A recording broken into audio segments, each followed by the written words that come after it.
gente poderia fazer isso no privado, ou se for uma dúvida geral, tudo bem. Porque o que é que ocorre? O conteúdo hoje já está em teoria da pena, já é uma coisa mais avançada. Mas fale, que também não sei quando é que você vai ter outra oportunidade, né? E serve aos demais, tá bom, Amy? Certo, é rápida. É porque eu estava estudando em Fernando Capês e eu vi que ele cita um exemplo de dois pedreiros que arremessam um para o outro uma tábua e essa tábua acaba caindo em cima de um mendigo. Então, esses dois pedreiros, eles acabariam cometendo esse crime culposo em coautoria. Só que eles fazem isso por ordem de um mestre de obras. Então, o Capês fala que, nesse caso, o mestre de obras seria partícipe em crime culposo. Só que eu pesquisei na internet e vi que a maior parte da doutrina afirma que não é possível haver participação em crime culposo. Então, eu fiquei em dúvida se, em um caso concreto, em uma situação parecida com essa, seria possível ou não haver essa participação. Não, não é possível. A participação ela vai ser sempre dolosa, né? Porque ela está naquelas formas morais do induzimento da instigação e no auxílio material. O que pode ocorrer aí é exatamente o mestre, por ser aquele que detém a ordem e a disciplina naquela construção, ele também deveria observar o cuidado com relação às ordens que presta. Então, ele se torna também, não é um mero partícipe, mas é um coautor também em fato culposo. Né? Então, a coautoria culposa ela é admissível. Agora, a participação culposa já não é possível, porque é preciso, dentro daquela ideia que a gente coloca na culpa, muitas vezes pode o resultado passar de maneira inconsciente, que é chamada culpa inconsciente, mas estava presente a previsibilidade. E, portanto, estando presente a previsibilidade, o requisito da evitabilidade também vai ali se apresentar. O dolo, essa representação mental, ela é completamente aperfeiçoada e é um querer realizar efetivamente o que foi representado. De maneira que essa consciência, né, ela está não só presente, como ela também antecipa aquele curso causal e, com isso, define a vontade, no sentido de realizar o que foi representado antecipadamente. E, portanto, o que se coloca aí, óbvio, eu acho que ele estava na perspectiva, né, de um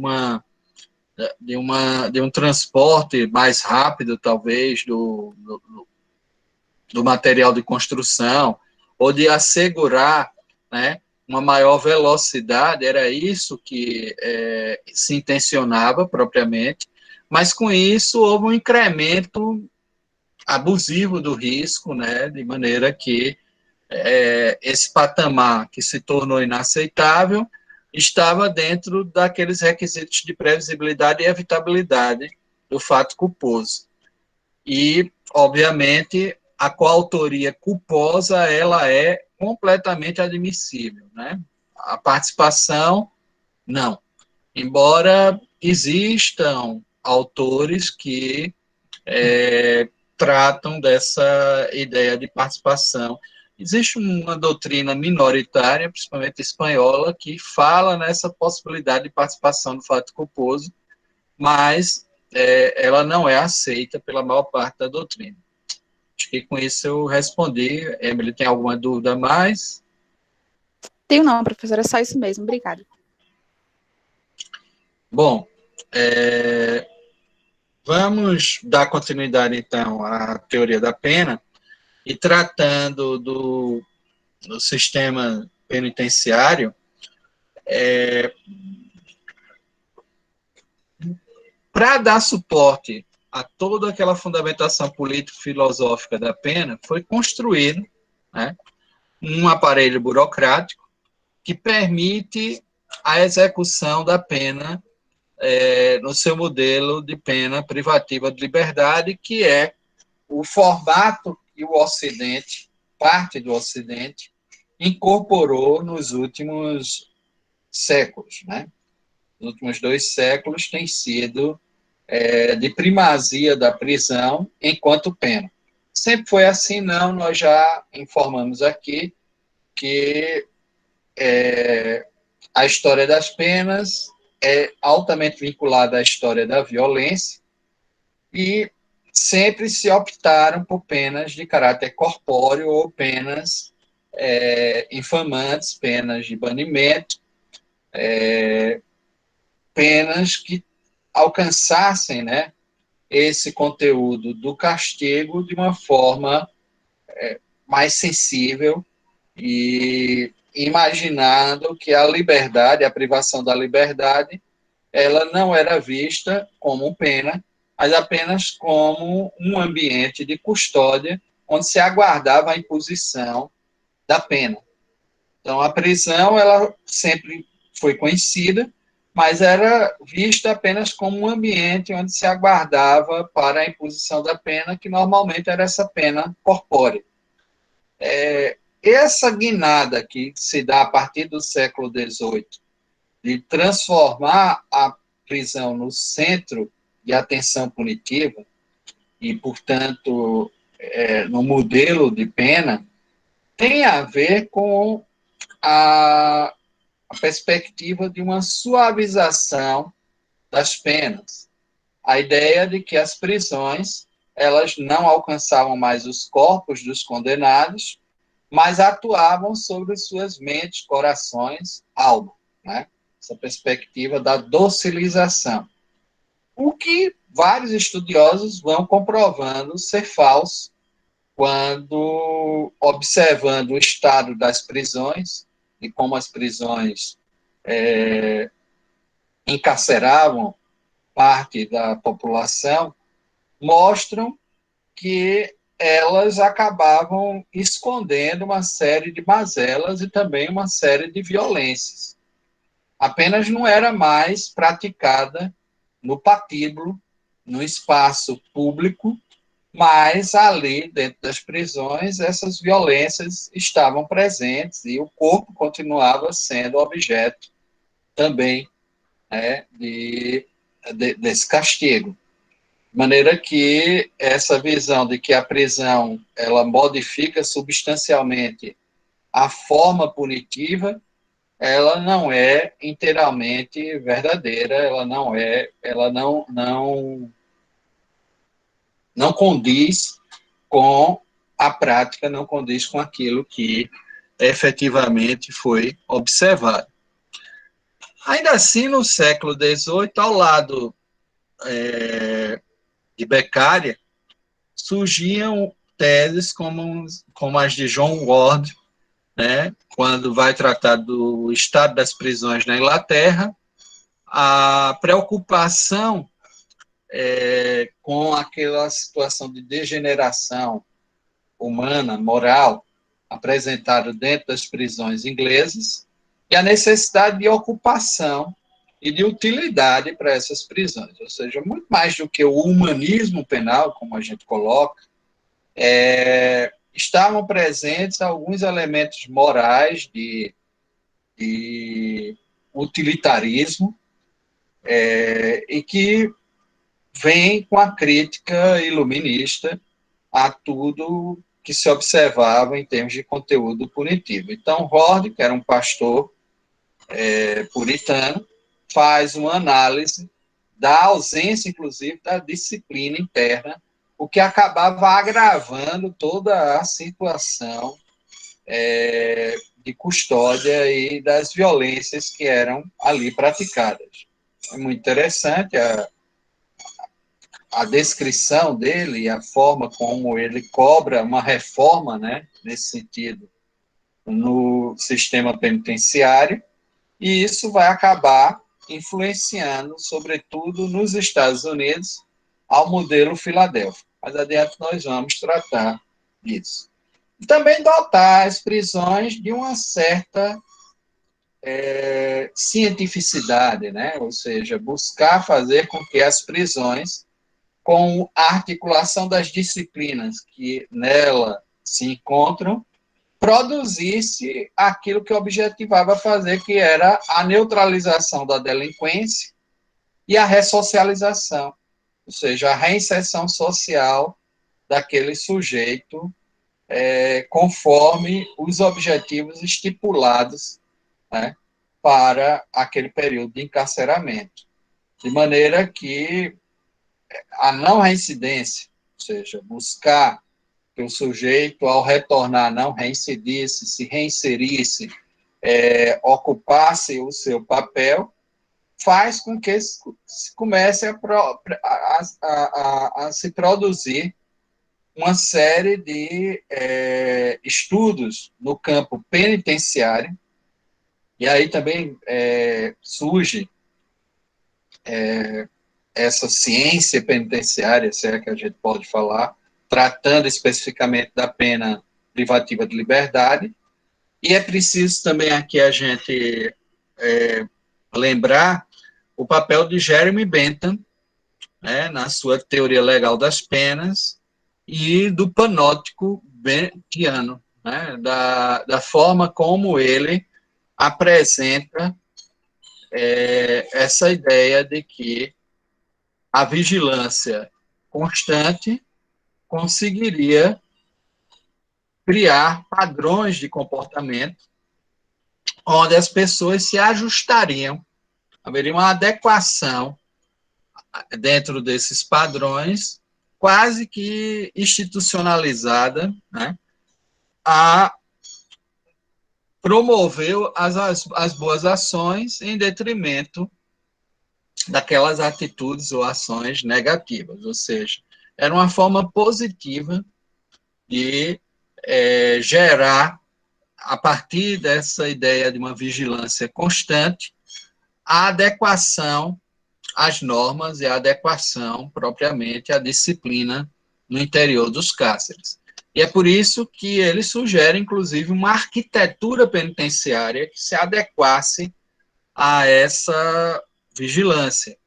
Daí a ideia da torre central, num cárcere aberto, iluminado, né, que permita se observar o que ocorre dentro das celas, mas uma torre central que permita a um vigia observar todos os presos sem ser visto, dando uma ideia de contínua vigilância e, portanto, ocasionando, né, naquelas pessoas, estimulando as práticas disciplinadas e conforme a norma.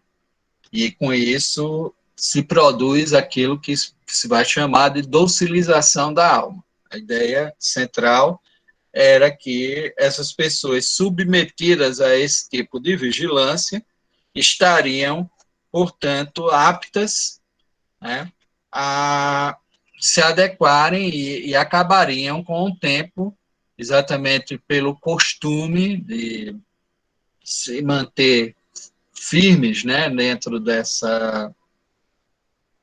desse cumprimento da norma, por conta da vigilância igualmente, ou seja, a vigilância produziria tudo isso.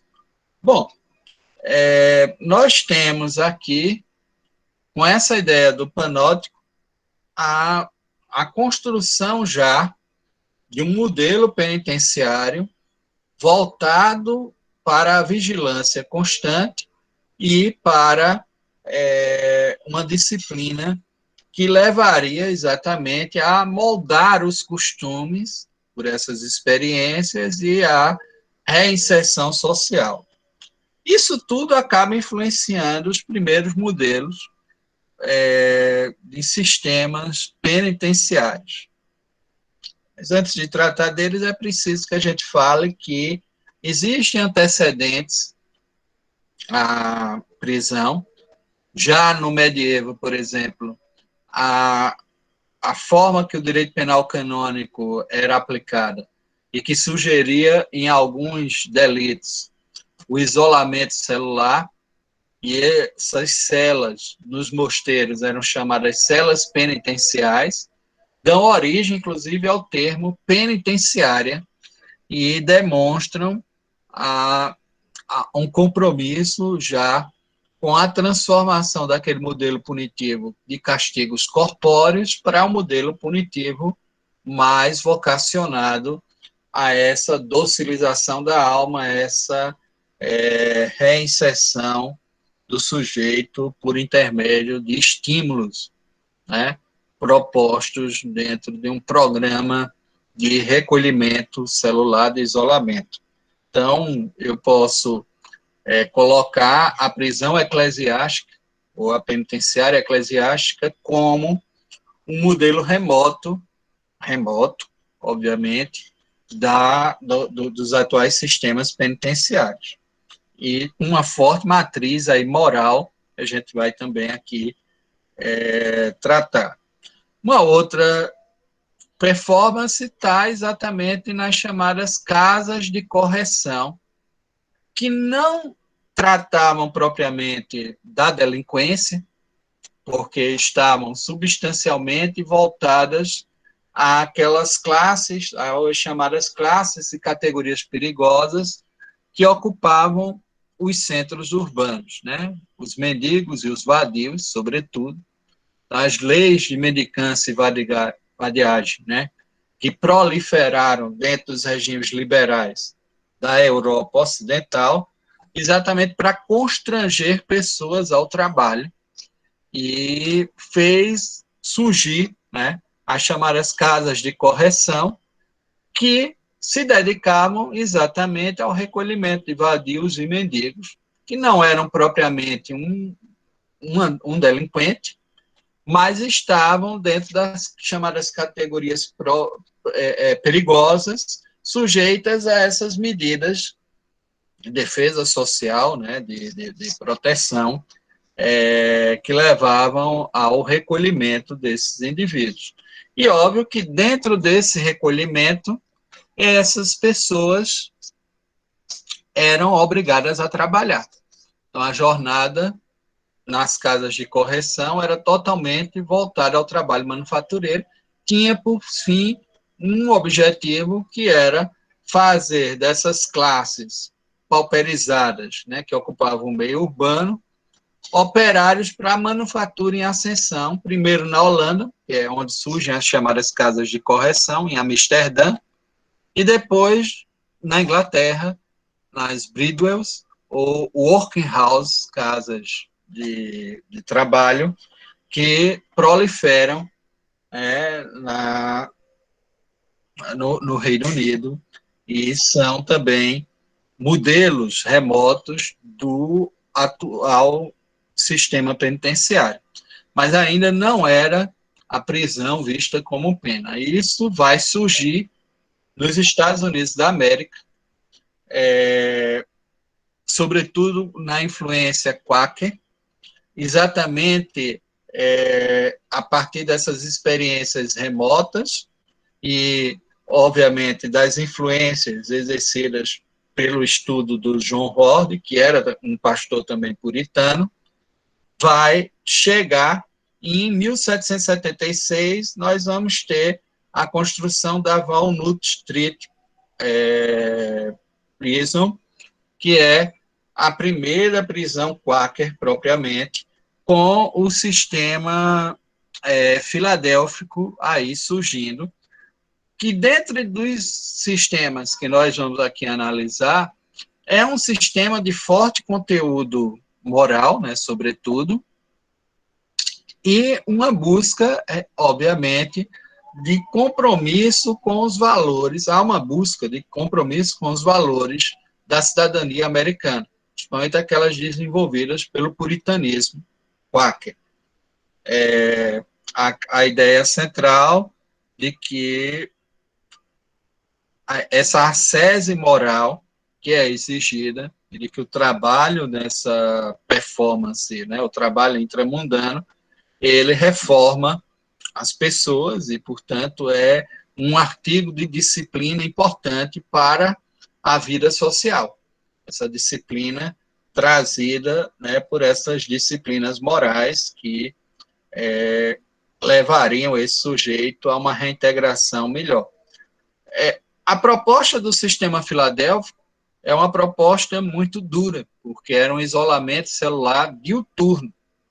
A ideia de que o sujeito ficaria recolhido na cela, ali recebendo apenas a visita de um desses diretores espirituais, normalmente um quaker, que estimularia essas reflexões, estimularia essa opção moral, de maneira que, inclusive, no início, não era permitido nem o trabalho dentro da cela. O que era importante era, de fato, essa reforma moral a partir do isolamento diuturno. Obviamente, esse isolamento diuturno impedia a comunicação humana, era, por vezes, enlouquecedor, e óbvio que não foi imposto a todos os presos. Boa parte ainda ficava em celas coletivas, aqueles que não haviam praticado crimes mais graves. E ao isolamento foram enviados apenas os delinquentes mais perigosos e graves, e com isso, que haviam praticado crimes graves, e com isso se buscava fazer uma certa classificação desse sistema. Por óbvio, isso acabou influenciando a visão que se tinha até então do funcionamento das prisões, porque se começava a querer dotar elas de algum tipo de organização, de disciplina, como uma unidade burocrática apta a produzir aqueles resultados que se esperavam.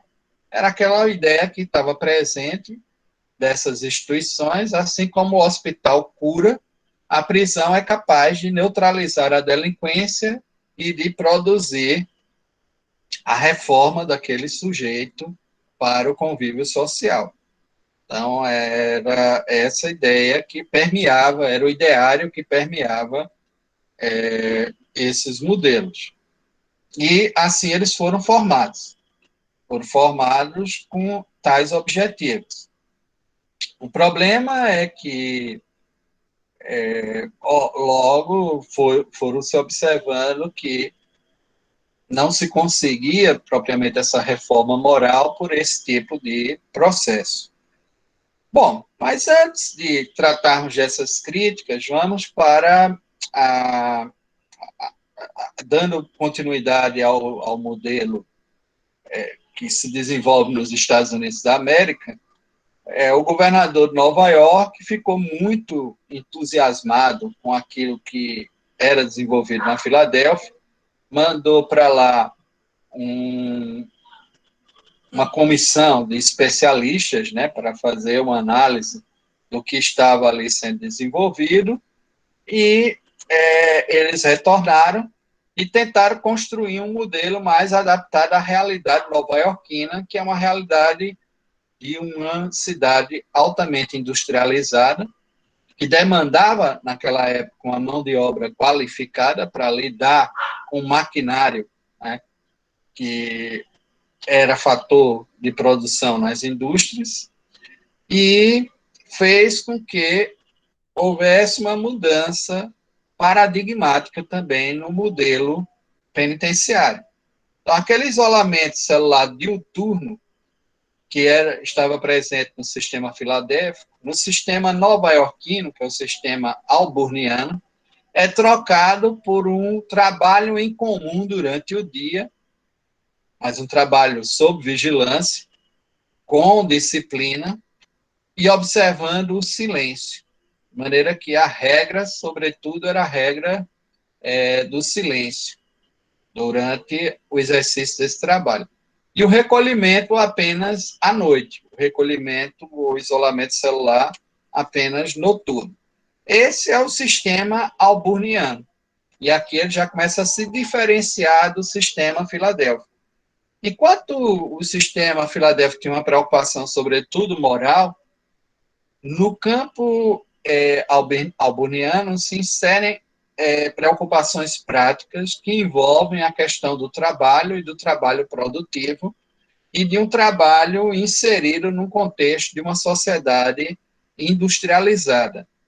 E é óbvio que cria-se aqui uma performance para o chamado operário padrão, que é aquele sujeito que trabalha de maneira extremamente produtiva, não perde tempo com conversas, né, paralelas, e, sobretudo, ao não se comunicar, não cria a crítica à exploração que está sofrendo, de maneira a não entrar em greve, a não produzir associações. Era tudo o que interessava também ao modelo ali desenvolvido para a cidade de Nova York.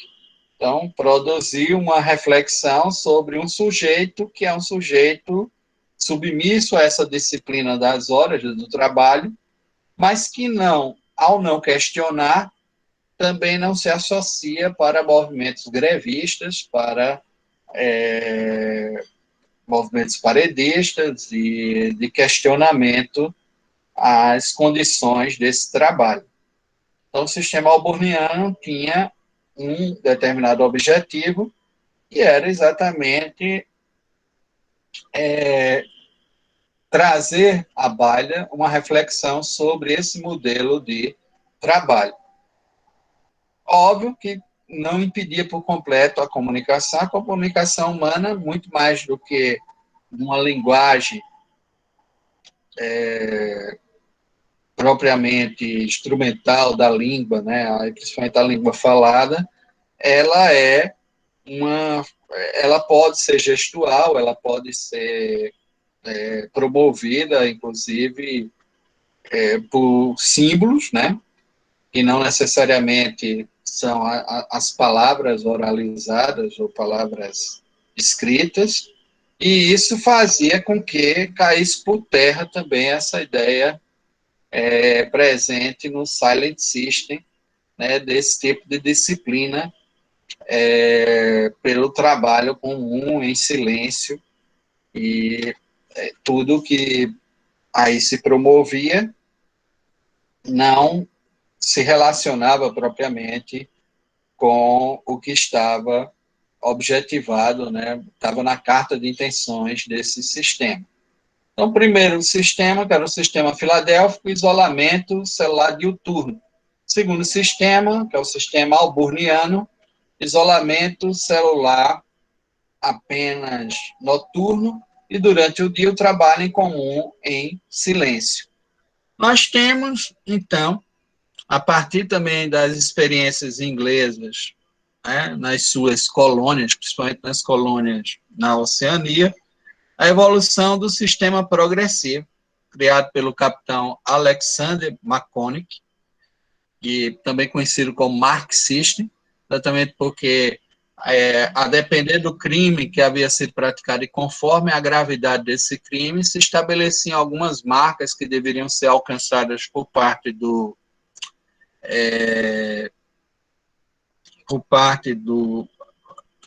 encarcerado, do prisioneiro, e essas marcas, as marcas positivas, lhe davam condições a gozar de uma certa autonomia, a ser estimulado, né, para ter alguma melhoria nas condições da sua custódia e até chegar a uma liberdade condicional. E as marcas negativas, ou aquelas que, após a análise de um determinado período, poderiam levar à perda ou a uma redução das suas condições de encarceramento.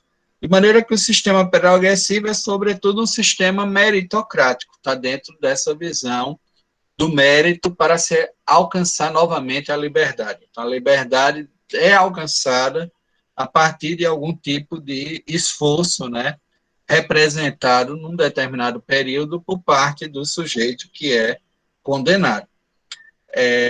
O sistema inicia com o isolamento celular, embora fosse permitido o trabalho nas celas, depois um trabalho em comum, submetido ao silêncio, e aí se aproxima do modelo alborniano, e com isolamento noturno, e chega-se finalmente à liberdade condicional a partir desse acúmulo de mérito de marcas positivas, né, dentro da ideia do Mark System.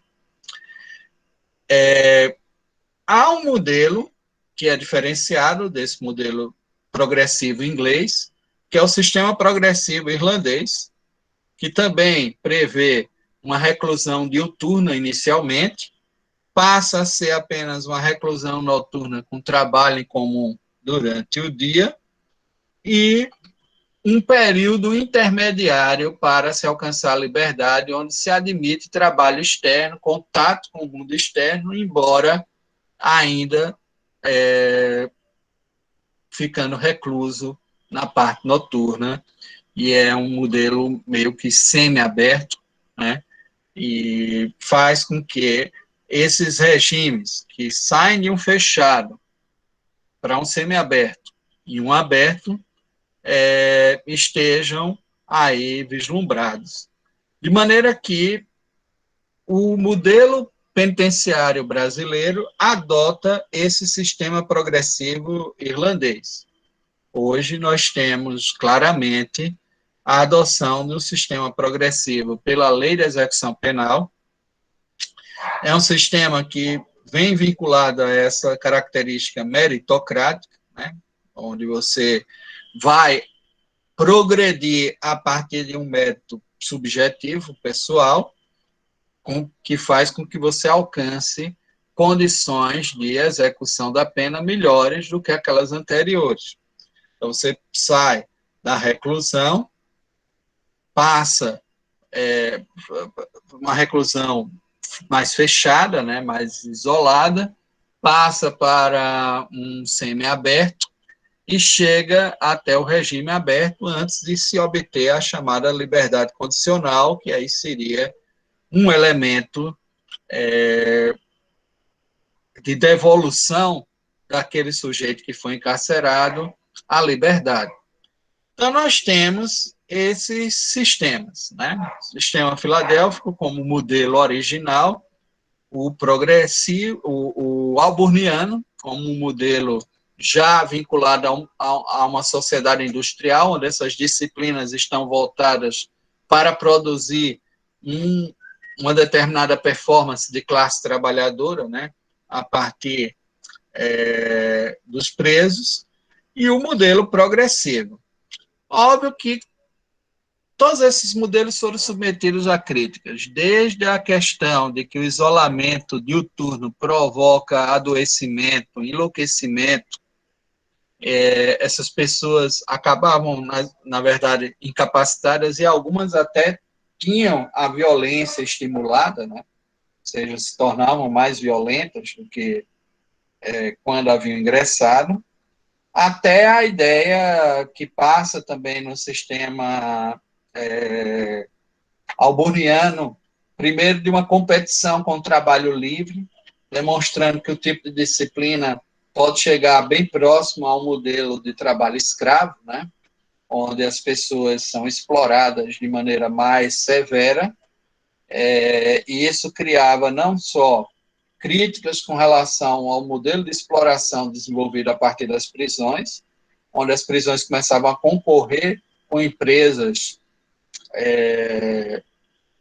que detinham trabalhadores livres, e esse custo criava quase um dumping social, né, um preço predatório interno pela tomada do trabalho, né, principalmente a tomada do trabalho preso. Em ambas, houve um incremento muito grande também das pessoas presas. Observava-se, pelo contrário, que as prisões, ao definirem tanto a delinquência, terminavam por reproduzi-la, ou seja, chegava-se a um determinado universo, onde, ao invés de retrair a reincidência, quem passava por essa experiência carcerária normalmente reincide. Isso ocorre muito no Brasil, né? Por volta de 80% das pessoas que foram presas reincidem. Essa taxa de reincidência é altíssima, o que demonstra um fracasso do modelo penitenciário, né? Se a gente observa como um dos seus objetivos essa não reincidência criminal. E o sistema progressivo também traz uma série de contratempos e também tornou-se passível das críticas, até porque não dá para, primeiro, você demarcar proporcionalmente elementos positivos ou negativos em relação à gravidade de um crime. Você criar um tipo de proporção que aí é um tanto distorcida. E as exigências que, por vezes, não eram de caráter objetivo, mas moral, que não era um indicador propriamente de que o sujeito vai ou não reincidir, vai ou não praticar novamente um crime. O fato, por exemplo, de se apresentar feliz na época de Páscoa, do Ano Novo, e até beber um pouco, né? Muitas vezes as pessoas levam isso para dentro de um controle moral, onde as bebidas são vedadas, são proibidas, e, portanto, essas pessoas estariam praticando aí um ato absurdo e merecedor, né, de perder méritos e, às vezes, de progredir de regime, e se criava aí uma série de controles morais menores, né, dentro dessas estruturas de disciplina. Tudo isso está dentro de um modelo disciplinar emprestado às prisões, mas que o Foucault, o clássico Vigiar e Punir, vai criticar exatamente demonstrando que, ao invés de conter e inibir a delinquência, reproduz a delinquência, define, reproduz e estimula. Estimula uma série de práticas violentas, contrária à carta de intenções que estavam presentes. Isso não quer dizer que as pessoas que criaram o modelo não, não estivessem com boas intenções, né? Mas é aquela ideia de que o tapete do inferno é cheio de boas intenções, ou seja, que essas coisas foram construídas com um determinado objetivo, com uma determinada intenção, e acabaram reproduzindo algo pior. Mas, por exemplo, a crítica do John Rawls é aquele modelo de calabouço que estava presente em boa parte das prisões britânicas, onde existia uma superpopulação carcerária, um agrupamento de pessoas desprovido de qualquer sentido. É quase como aquele dito popular, mente vazia, oficina do cão.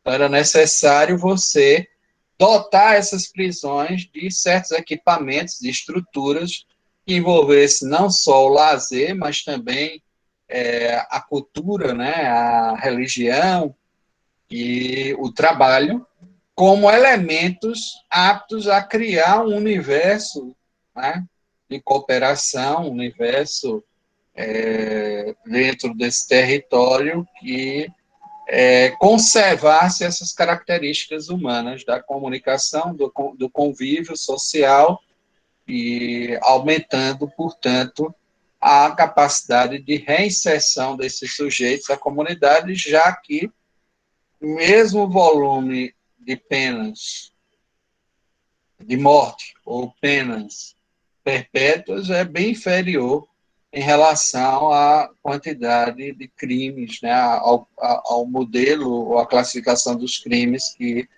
são socialmente produzidos. Então, de certa maneira, esse sujeito que passou por essa experiência carcerária retorna à comunidade. E é importante prepararmos, primeiro, que essa experiência tenha algo positivo, né, que efetivamente possa evitar a reincidência criminal, ao menos, e objetivar essa não reincidência, e, ao mesmo tempo, produzir algum tipo de reflexão, algum tipo de avanço, né, nesse sentido, desse sujeito que se emancipa, né, que alcança, né, um status, né, da liberdade a partir daquele período, né, que ficou sob custódia. Portanto, eu diria que ainda hoje nós estamos buscando efetivar esse elemento da disciplina nas prisões. E aí, uma outra questão que também se coloca, uma crítica que se faz também ao próprio Foucault, a descrição dessas disciplinas dissociada da realidade, quando na realidade, muitas vezes, essas prisões, continuando abarrotadas, estão mais próximas da descrição do Horne com relação ao estado das prisões na Inglaterra, e no contexto brasileiro isso é muito factível, porque primeiro não se pensa nem mesmo na arquitetura penitenciária, onde se dotaria ela de todos esses equipamentos aptos a produzirem essa reinserção social, escola, áreas de lazer, áreas de trabalho, locais de visita dos familiares, tudo isso deveria ser pensado dentro dessa arquitetura, e muitas vezes não é projetado, essa arquitetura penitenciária ela não se adequa à própria lei, à formatação que a lei dá, né, às prisões, para completar o estado de violência, né, que ainda é presente e que vem não só do campo institucional, existe uma violência horizontal exercida pelas organizações criminosas que dominam o território das prisões. Então, até tem uma brincadeira que era repetida lá pela professora Linalda, né, que é lá da Fundação Joaquim Nabuco, de que a gente fala da privatização das prisões, diz que as prisões devem ser públicas, né, e mantidas pelo setor público, mas ela dizia que, em tese, isso é verdadeiro, porque na prática o que efetivamente ocorre já é uma privatização, porque quem domina o território das prisões são organizações criminosas, divididas, né, nos vários pavilhões, nas várias celas, conservando um modelo e um poder muito grande, né, sobre aquelas pessoas que estão ali. De maneira que a agência de Estado fica muito à deriva, né? Quase que se omite diante disso. Então, essa violência é muito exercida também nesse campo horizontal. Não é só uma violência proveniente do Estado, mas é uma violência desenvolvida por organizações criminosas que operam dentro dos cárceres. E as prisões se tornam também o centro de operação, por exemplo, para o tráfico de drogas, para o ambiente que deveria ser de neutralização da delinquência, acaba sendo um ambiente de reprodução da delinquência e de desenvolvimento de parte dessas atividades criminosas. Portanto, é por isso que analisar a ciência penitenciária em vários dos aspectos que ela contribui e permite que a gente decifre, né, alguns equipamentos, a ideia das escolas nas prisões, de como elas deveriam funcionar, e são alternativas para uma ocupação pública desses espaços, né, para que esses espaços não sejam expropriados, né, por esses interesses particulares das organizações criminosas. E aí resgatar a lei, resgatar a formatação de execução da pena conforme a LEP é uma prioridade hoje em dia para que a gente possa minimizar, reduzir os danos. Isso, vocês poderiam me perguntar, mas isso então vai resolver, professor? As prisões vão se tornar melhores? Eu sempre fico com aquela frase de Gustav Heidenreich, né, de que nós precisamos de algo melhor do que as prisões. Mas enquanto esse algo melhor do que as prisões não acontece, a gente vai trabalhando com elas, reduzindo essas consequências lesivas, esses danos, ou seja, dotar desses equipamentos que permitam um convívio social mais amplo, que exclua essa dominação das organizações carcerárias dentro das prisões, ou minimize, reduza bastante a influência disso. É um dos objetivos principais para a gente até reduzir. Hoje não tem como se tratar de violência urbana ou de violência social, sem tratar da questão das prisões, porque boa parte daquilo que se reproduz aqui vem de lá, né? Objetivamente, as operações que envolvem tráfico de drogas, as operações que envolvem a produção de uma determinada violência para dar suporte a essas outras operações que se desenvolvem dentro das prisões, circundam a questão penitenciária. Então, é preciso que a gente reduza danos, reduza os problemas que observamos na questão penitenciária, para que alcancemos também uma melhoria real da violência urbana, da violência que está socialmente sendo produzida.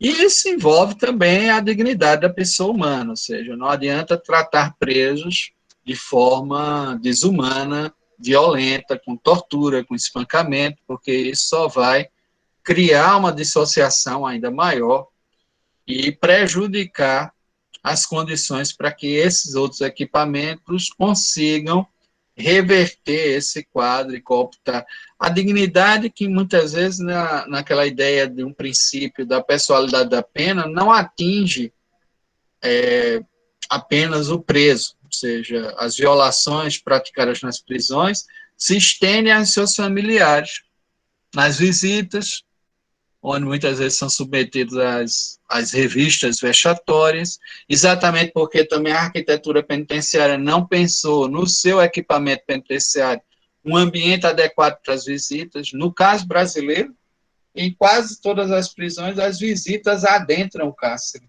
né? Elas vão até as celas, coisa que não ocorre na maior parte do mundo, onde a arquitetura penitenciária foi projetada para ter uma sala de visitas, um salão de visitas, em que as pessoas recebem ali os seus familiares e recebem as visitas, inclusive do advogado, etc., de maneira que esses equipamentos são extremamente importantes para que a gente possa operar da melhor forma possível as prisões. Bom, e aí, exatamente por adentrarem, pessoas que não estão condenadas são muitas vezes submetidas às revistas vexatórias, né, com toques na parte íntima e tudo, que poderia ser evitado pelo formato também que nós damos à arquitetura penitenciária e a esses momentos, né? E não fazemos uma classificação adequada, essa distribuição das celas, inclusive mostra que no próprio sistema filadélfico, não só pelo isolamento celular apenas das categorias perigosas, onde se mantinha ainda mesmo em quartos coletivos as pessoas que não eram assim catalogadas, mas eles fizeram a classificação a partir das prisões, né? A Western Penitentiary, que surge primeiro em Pittsburgh, e a Eastern Penitentiary, que surge posteriormente, em 1829, já voltada para lidar com aqueles sujeitos mais perigosos, e, portanto, é onde o sistema filadélfico foi observado por excelência. Mas mesmo esses indivíduos, eles precisam de um mínimo de convivência, de comunicação, e esse modelo original do sistema filadélfico foi enlouquecedor, como eu disse, pelo isolamento diuturno imposto. Bom, então, são esses os sistemas penitenciários. Temos que desenvolver essa análise, saber a sua origem norte-americana, o seu compromisso também com o modelo da cidadania norte-americana, tanto no campo moral, como ocorria no modelo filadélfico, como no campo prático do trabalho e da vocação intramundana, como ocorreu no modelo alburniano. Isso também é muito importante, porque tem todo um contexto que acaba influenciando as visões que nós temos hoje das prisões, né? A nossa LEP, por exemplo, obriga o trabalho. O trabalho é um direito, mas é ao mesmo tempo um dever dentro do sistema prisional. E óbvio que o trabalho é remunerado. A lei das execuções penais, ela vai sofrer, né, uma série de influências com relação ao desenvolvimento, né, desses modelos, desse aparelho burocrático. Bom, gente, hoje nós ficamos por aqui. Era isso, essencialmente, que a gente tinha para tratar dos sistemas penitenciários. E na próxima aula vamos tratar propriamente do modelo brasileiro e da lei das execuções penais no Brasil e de como ela desenvolve um pouco e de como se classifica e se apresentam as penas privativas de liberdade no nosso contexto, certo? Para essas aulas, eu recomendo muito o texto do César Alberto Bittencourt, Tratado de Direito Penal dele, porque, em teoria da pena, ele é mais completo, ele conseguiu desenvolver muito bem essa análise. Então, aqui, a partir da página 161, na 17ª edição, nós encontramos uma série de conceitos, de conteúdos, no tocante ao sistema penitenciário, que são muito importantes para vocês, tá certo? Então, tchau, vou deixar gravado, amanhã ou depois eu repasso lá no grupo, e a gente vai se vendo por aqui e por lá também, né? Vocês podem ir fazendo perguntas e a gente vai tentando nos comunicar, tá bom? Então, um abração, boa noite. Tchau, professor. Boa noite. Tchau, professor. Boa noite. Boa noite.